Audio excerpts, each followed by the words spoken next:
नमस्कार, मैं अजय वालिया स्वागत करता हूं आपका अपने इस चैनल स्वराज भास्कर में। हरियाणा में कार्यरत पटवारियों को लेकर हरियाणा सरकार के सीक्रेट दस्तावेज के लीक हो जाने से पूरी ब्यूरोक्रेसी में हड़कंप मचा हुआ है। Revenue and disaster management department के एडिशनल चीफ सेक्रेटरी कार्यालय के अधीक्षक के बाकायदा सिग्नेचर किए हुए इस 38 पेज के लेटर में हरियाणा में कार्यरत 370 पटवारियों को भ्रष्ट घोषित करते हुए उनके खिलाफ नियमानुसार कार्रवाई करने के संबंध में प्रत्येक जिले के डीसी को लिखा गया है। हालांकि ये दस्तावेज सीक्रेट था, लेकिन पता नहीं कैसे ये इंटरनेट से लेकर न्यूज़ चैनलों और अखबारों तक में वायरल हो गया। इस सरकारी चिट्ठी में अंबाला से लेकर यमुनानगर तक के सभी कथित भ्रष्ट पटवारियों के नाम, जाति, पते और उनके मोबाइल नंबर के साथ उनकी लिस्ट वायरल हुई है।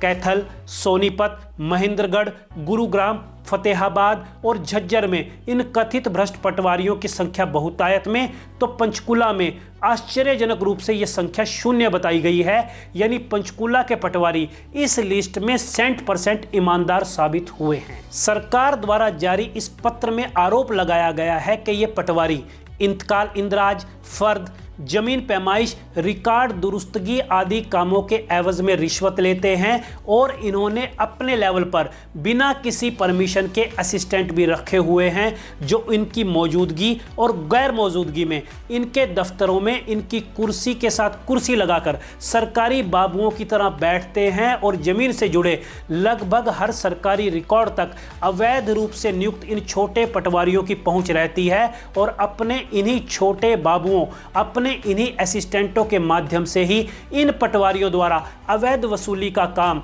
सरेआम खेला जाता है। और ये भी एक कड़वी सच्चाई है कि इन आरोपों में काफी हद तक दम भी है। लेकिन यहां पर आपत्ति इस बात की है कि जिन पटवारियों को भ्रष्ट घोषित किया गया है, क्या उन पर ये आरोप साबित हो चुके हैं? हो सकता है इनमें से कुछ पटवारियों पर कभी कोई रिश्वतखोरी या ड्यूटी में कोताही बरतने का केस चला हो या चल रहा हो, लेकिन क्योंकि वे अभी नौकरी कर रहे हैं इसलिए जाहिर है कि उन पर केवल आरोप लगा है और जांच अभी चल रही है। और जब तक उन पर आरोप साबित ना हो जाए उन्हें दोषी नहीं माना जा सकता। इसके साथ साथ हो ये भी सकता है कि इनमें से कुछ या अधिकांश ऐसे पटवारी हों जिनके खिलाफ कोई शिकायत लंबित ही ना हो, जिनके ऊपर कोई एफआईआर दर्ज ना हुई हो, जो कभी अपने डिपार्टमेंट से चार्जशीट ना हुए हो, लेकिन फिर भी उन्हें भ्रष्ट घोषित कर दिया गया है। ऐसा हो सकता है कि ऐसे किसी पटवारी ने किसी बाहुबली या सत्ता में काबिज किसी नेता या नेता के किसी सगे संबंधी के गलत काम को करने से मना कर दिया हो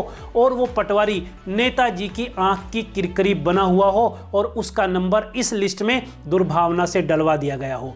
कथित रूप से इन भ्रष्ट पटवारियों को भ्रष्ट मानने का आधार क्या है, ये तो साफ साफ नहीं पता, लेकिन अनुमान लगाया जा रहा है कि शायद ये रिपोर्ट खुफिया विभाग के इनपुट्स के आधार पर तैयार हुई है।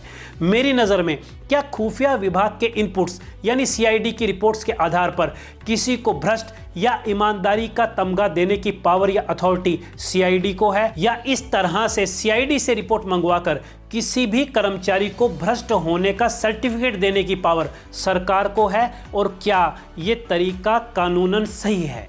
अब यदि कोई व्यक्ति भ्रष्ट पटवारी है और उसका कोई भाई या रिश्तेदार या खास दोस्त सीआईडी में हो या सरकार में किसी प्रभावशाली पद पर हो, तो सोचिए कि क्या उसने उसका नाम सरकार को भेजा होगा। या इसके उलट यदि कोई व्यक्ति एक ईमानदार पटवारी हो लेकिन उसने किसी पुलिस वाले या सरकार में किसी प्रभावशाली पद पर काबिज किसी व्यक्ति का कोई गलत काम ना किया हो, या बतौर सीआईडी ऑफिशियल किसी ने जो इनपुट किसी भी पटवारी के बारे में मीडिया या पब्लिक या किसी भी सोर्स से लिया हो और इनपुट देने वाला वो सोर्स उस खास पटवारी की ईमानदारी या उसकी बेईमानी के बारे में बायस्ड यानी पक्षपाती हो गया हो, तो क्या होगा? न केवल कोर्ट बल्कि विभागीय आचरण नियमावली या सिविल सर्विस रूल या एम्प्लॉय कोड ऑफ कंडक्ट के हिसाब से किसी भी कर्मचारी को भ्रष्ट साबित करने का एक निश्चित तरीका दिया हुआ है। देश का संविधान किसी भी सरकार को यह हिटलरशाही वाला अधिकार नहीं देता कि वो मनमर्जी के तरीके से without due and legal process के किसी भी कर्मचारी को भ्रष्ट कहकर उसके खिलाफ कार्रवाई कर सके या दोष सिद्धि से पहले ही उसे बेईमान घोषित करते हुए उसकी समाज में मानहानि कर सके। सरकार के विभिन्न विभागों में लहू बनकर दौड़ रहे भ्रष्टाचार के बारे में इस मुद्दे को लेकर एक बड़ा सवाल ये पूछा जा सकता है कि क्या केवल पटवारी ही भ्रष्ट हैं और बाकी सभी विभागों के जैसे पुलिस, डॉक्टर, टीचर जैसे कर्मचारी, विभिन्न विभागों के बड़े अधिकारी तथा संसद व विधानसभा में हमारी बात रखने वाले जनप्रतिनिधि कितने ईमानदार हैं। इससे अलग केवल लैंड और रेवेन्यू डिपार्टमेंट की ही बात कर लें तो क्या इस विभाग में केवल पटवारी ही बेईमान है? बाकी सब लोग जैसे डीआरओ, तहसीलदार, नायब तहसीलदार, कानूगो या इनसे ऊपर के अधिकारी, ये सब लोग ईमानदार हैं। हालांकि इस चिट्ठी के जारी होने से न केवल पटवारियों और तहसील विभाग के कर्मचारियों बल्कि हरियाणा के तमाम सरकारी कर्मचारियों में अफरा तफरी का माहौल है कि कहीं आने वाले समय में अगला नंबर उनका तो नहीं है। सरकारी तंत्र में फैले भ्रष्टाचार को रोकने और इसे दूर करने के लिए हरियाणा सरकार द्वारा उठाए गए इस कदम से जनता का पहला रिएक्शन यानी जनमानस की पहली प्रतिक्रिया स्वागत योग्य आ रही है, क्योंकि आम जनता के साथ सरकारी दफ्तरों में कैसा विभत्स व्यवहार होता है यह भी किसी से छुपा नहीं है, इसलिए जनता ने इसे ठीक करार दिया है। लेकिन इस चिट्ठी ने भ्रष्टाचार की परिभाषा के संबंध में कर्मचारियों के लिए तय सिविल सर्विस रूल्स को लेकर सरकार और कर्मचारियों की भूमिका के संबंध में और बिना जांच किए केवल इनपुट्स के आधार पर किसी को सीधा भ्रष्ट घोषित करने जैसे अनेक कानूनी सवाल जरूर खड़े कर दिए गए हैं।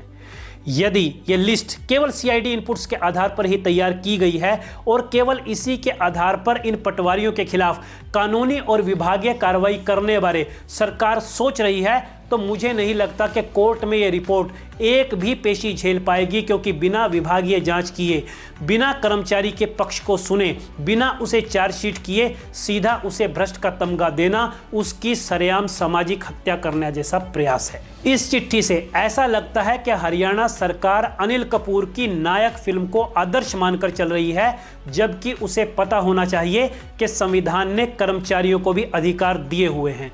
कोई भी सरकार या नेता यूं हिटलर बनकर या मनमाने ढंग से कर्मचारियों को हाँक नहीं सकता जब तक कि वो दोषी साबित ना हो जाए। किसी भी सरकारी नुमाइंदे या कर्मचारी को कानूनी भाषा में भ्रष्ट तब समझा जाता है जब वो स्वयं कोई निजी लाभ लेने के लिए या किसी भी प्रभाव में किसी भी अन्य व्यक्ति या संस्था को कोई गैर वाजिब लाभ यानी अनड्यू एडवांटेज देने के लिए सार्वजनिक पद का दुरुपयोग करता है। यहाँ एक दिलचस्प बात यह भी है कि भ्रष्ट कर्मचारी या अधिकारी द्वारा जो लाभ लिया जा रहा है जरूरी नहीं वो लाभ वित्तीय यानी मॉनिटरी फॉर्म में ही हो, वो गैर वित्तीय भी हो सकता है। कहने का भाव ये है कि पुलिस वाला या पटवारी या कोई भी अन्य कर्मचारी केवल इसलिए भ्रष्ट नहीं है कि वो आपसे रिश्वत मांग रहा है या सरकारी पैसे का गबन कर रहा है, बल्कि कोई भी कर्मचारी या अफसर जो टाइम पर ड्यूटी नहीं कर रहा या पब्लिक डीलिंग में मिसबिहेव का दोषी है तो उसे भी भ्रष्ट ही समझा जाएगा। इसके अलावा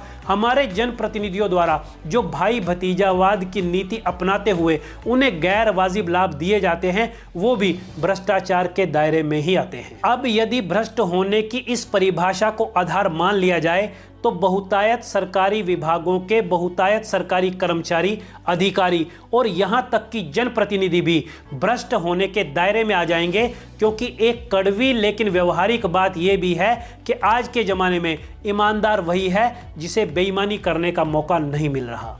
local circle and transparency international India ने साल 2019 में भारत के विभिन्न सरकारी दफ्तरों में फैली इस रिश्वत की बीमारी को लेकर जो सर्वे किया था उसमें सामने आया था कि इस देश में हर 2 में से 1 व्यक्ति को यानी 50% लोगों को देश में रिश्वत देकर के अपना काम कराना पड़ रहा है। इस सर्वे में ये बात जरूर सामने आई थी कि देश के कुल 28 राज्यों में लैंड रजिस्ट्रेशन और लैंड डिस्प्यूट के मामलों में 26% करप्शन है। पुलिस विभाग में 19%, म्यूनिसिपल कॉरपोरेशन में 13%, टैक्स डिपार्टमेंट में 8% और बिजली डिपार्टमेंट में 3% करप्शन पाया गया है। इसी तरह पंचायत और शिक्षा विभाग में भी जमकर रिश्वत और भ्रष्टाचार का खेल चलता है। यदि हम सबूतों के आधार पर केवल लैंड एंड रेवेन्यू में चल रहे करप्शन की ही बात करें तो तहसीलों में हो रही रजिस्ट्रियों का रिकॉर्ड सरकार निकलवा कर देख ले कि कितनी अवैध कॉलोनियों की रजिस्ट्री कैसे सरेआम की जा रही है और इसका हिस्सा कहां से कहां तक पहुंचता है। इसके अलावा यदि हम स्वास्थ्य विभाग की ओर गौर करें तो अभी हाल ही की बात है जब कैग ने हरियाणा में एम्बुलेंस सेवाओं में अनियमितताओं, ब्लैक लिस्टेड कंपनियों से घटिया दवाओं की खरीद का एक बड़ा आरोप लगाकर सनसनी मचा दी थी। गौर करने वाली बात यह थी कि आरोप कैग जैसी सरकारी और विश्वसनीय संस्था ने हरियाणा के स्वास्थ्य विभाग पर लगाया था। इस रिपोर्ट में सामने आया था कि महज 42 किलोमीटर से 209 किलोमीटर एम्बुलेंस चलाने के लिए करीब 1,05,000 रुपए से लेकर के करीब 5 लाख रुपए तक का गैर वाजिब भुगतान करके एक बड़ा भ्रष्टाचार किया गया है। स्वास्थ्य विभाग में हुए इस घोटाले के मामले में दैनिक जागरण लिखता है कि 24 फरवरी 2020 को इस मामले में शिकायत की गई थी, लेकिन करीब 4 साल बीत जाने के बाद भी इस मामले में कोई कार्रवाई नहीं हुई। तब इस मामले को हाईकोर्ट ले जाना पड़ा। यहाँ एक दिलचस्प बात यह है कि 100-200 रुपए से लेकर के 4-5 हज़ार रुपए तक की कथित रिश्वत लेकर काम करने वाले पटवारियों की जिला वाइज लिस्ट बनाने वाली सरकार को करोड़ों के दवा घोटाले का तब तक पता नहीं चला जब तक इस मामले में हाई कोर्ट और कैग ने दखल नहीं दी। यहां आप इस मामले में भ्रष्टाचार की पराकाष्ठा देख सकते हैं कि इस दवा घोटाले में एक ऐसा व्यक्ति करोड़ों के टेंडर ले जाता है जो कि नकली सिक्के बनाने के आरोप में तिहाड़ जेल में बंद था। इस मामले में भी किसी बड़े अफसर या नेता का नाम सामने नहीं आया, सिवाय कुछ प्यादों के जिनके नाम पर दिखावे के लिए कार्रवाई चल रही है। भ्रष्टाचार के इसी मुद्दे पर विशेष रूप से हरियाणा की बात करें तो क्या हरियाणा सरकार बता सकती है कि आज से लगभग 9 साल पहले हरियाणा की राज्यसभा सीट के जिस चुनाव में सुभाष चंद्रा जीते थे, उस चुनाव में पेन बदलने के चलते जो 12 बेशकीमती वोट खारिज हुए थे, वो पेन किसने और किस लालच में बदला था और क्या वो भ्रष्टाचार नहीं था? क्या इतने बड़े भ्रष्टाचार के किसी भी आरोपी या दोषी का नाम सरकार सार्वजनिक कर पाई? इसी तरह हरियाणा की खट्टर सरकार के समय 2016 में फिशरीज विभाग में सरकार की जो पहली 96 अपॉइंटमेंट्स हुई थी, ये सभी अपॉइंटमेंट्स प्रभावशाली नेताओं के क्षेत्रों से भाई भतीजावाद के आधार पर हुई थी। इन अपॉइंटमेंट्स को हाई कोर्ट में पहुंचने पर रद्द किया गया था। क्या इस भ्रष्टाचार को किसी पटवारी या किसी छोटे मोटे बाबू ने अंजाम दिया था? इस भ्रष्टाचार में शामिल एक भी बड़ी मछली का नाम सार्वजनिक हुआ हो तो बताएं। याद कीजिए, अभी कुछ साल पहले हरियाणा विधानसभा में कैश फॉर जॉब नामक एक घोटाला होता है। इसमें एक आरोपित दलाल जो हरियाणा विधानसभा से बाहर का व्यक्ति था, वो आत्महत्या कर लेता है। लेकिन हरियाणा विधानसभा में नौकरी लगवाने के नाम पर कौन सफ़ेदपोश इतना बड़ा भ्रष्टाचार का खेल खेल रहा था, ये सवाल आज तक सवाल ही बना हुआ है। साल 2018 में हरियाणा स्टाफ सिलेक्शन कमीशन में सीएम फ्लाइंग स्क्वाड की रेड पड़ती है और खुलासा होता है कैश फॉर जॉब घोटाले का। यानी हरियाणा के स्टाफ सिलेक्शन कमीशन में कुछ लोग ऐसे थे जो पैसा लेकर के सरकारी नौकरी देने का भ्रष्टाचार कर रहे थे। इसमें कुछ छोटे कर्मचारी गिरफ्तार हुए भी, लेकिन बड़े भ्रष्टाचारी यहां भी पकड़ से दूर ही रहे। साल 2018 में ही रोडवेज का किलोमीटर स्कीम घोटाला सामने आता है। 510 बसों के लिए बोली यानी ऑक्शन हुई थी। 31 रुपए से लेकर 37 रुपए 30 पैसे प्रति किलोमीटर तक बसों के लिए अप्रूव किए गए थे, लेकिन 190 बसों के लिए निर्धारित राशि आश्चर्यजनक रूप से कम पाई गई। जब इस मामले की जांच हुई तो सामने आया कि ये सारी प्रोसेस मिलीभगत से, धोखाधड़ी से, जालसाजी से और भ्रष्टाचार से कंप्लीट हुई है। इस पूरी प्रक्रिया का रोडवेज के कर्मचारियों ने पुरजोर विरोध किया था और लगातार 18 दिन स्ट्राइक करते हुए इस किलोमीटर स्कीम के एग्रीमेंट को खत्म कराया था। अब यहां पर भी सवाल यही है कि इस किलोमीटर स्कीम स्कैम में बसों के किलोमीटर के हिसाब से पेमेंट की पॉलिसी बनाने वाले पॉलिसी मेकर कौन थे? उन पॉलिसी मेकर्स पर क्या कार्रवाई हुई? क्या उन करप्ट पॉलिसी मेकर्स और उनके अकाउंट के नाम सार्वजनिक किए गए?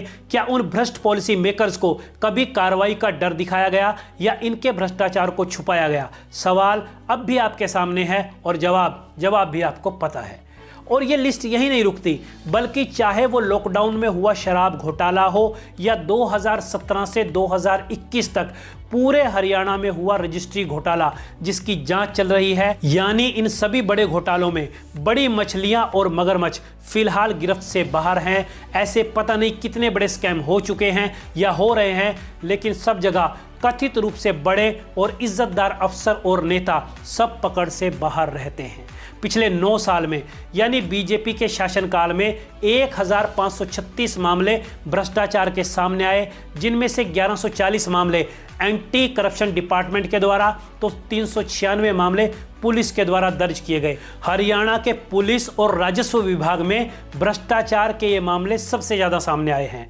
पूर्व मुख्यमंत्री मनोहर लाल के शासनकाल में पुलिस में 366, राजस्व डिपार्टमेंट में 245, बिजली में 130, निकाय विभाग में 88, स्वास्थ्य विभाग में 56, शिक्षा विभाग में 51, नॉन डिपार्टमेंट से संबंधित 88 भ्रष्टाचार के मामले दर्ज किए गए। हालांकि इसमें गौर करने वाली बात यह है कि इन दर्ज मामलों में कन्विक्शन रेट महज 33 से 47% यानी आधे से भी कम सामने आया है। यानी केस दर्ज तो हुए, लेकिन आरोपित कर्मचारियों और अफसरों के खिलाफ आरोप सिद्ध ही नहीं हो पाए और वे आखिरकार बरी हो गए।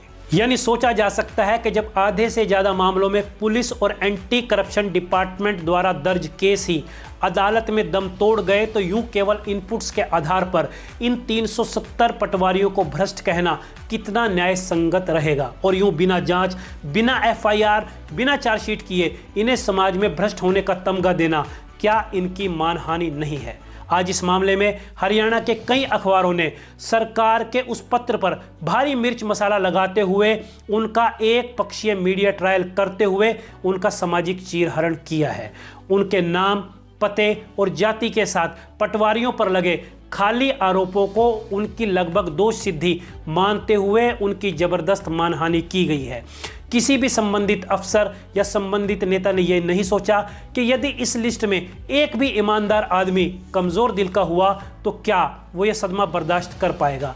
किसी ने यह नहीं सोचा कि मान लीजिए किसी ईमानदार उम्र दराज पटवारी की बेटी या बेटे की हाल के दिनों में शादी होनी हो या रिश्ता तय हुआ हो, तो वो किस भयानक मानसिक ट्रॉमा से गुजरेगा। अब यदि आने वाले समय में इस रिपोर्ट को सरकार या कोर्ट खारिज कर देती है, तो इस मामले में जिन लोगों की मानहानि हुई है, क्या और कैसे उनकी मानहानि की भरपाई होगी। मुझे उम्मीद है कि सरकार इस मामले में पटवारियों की इस रिपोर्ट की पहले ठीक से समीक्षा करेगी और उसके बाद इस मामले में एक्शन लेगी, क्योंकि पटवारी इस लैंड एंड रेवेन्यू डिपार्टमेंट रूपी महासागर में व्याप्त भ्रष्टाचार की बहुत छोटी मछली है। बड़े मगरमच्छों को बेनकाब करने के लिए सरकार को बेहद मजबूत जाल तैयार करना होगा।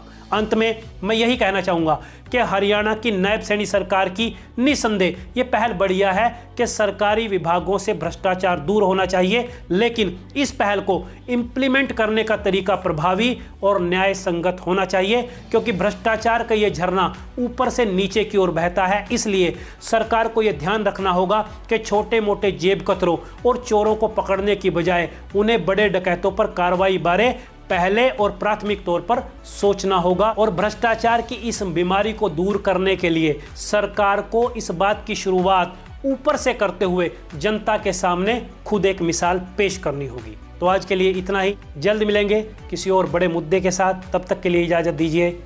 नमस्कार।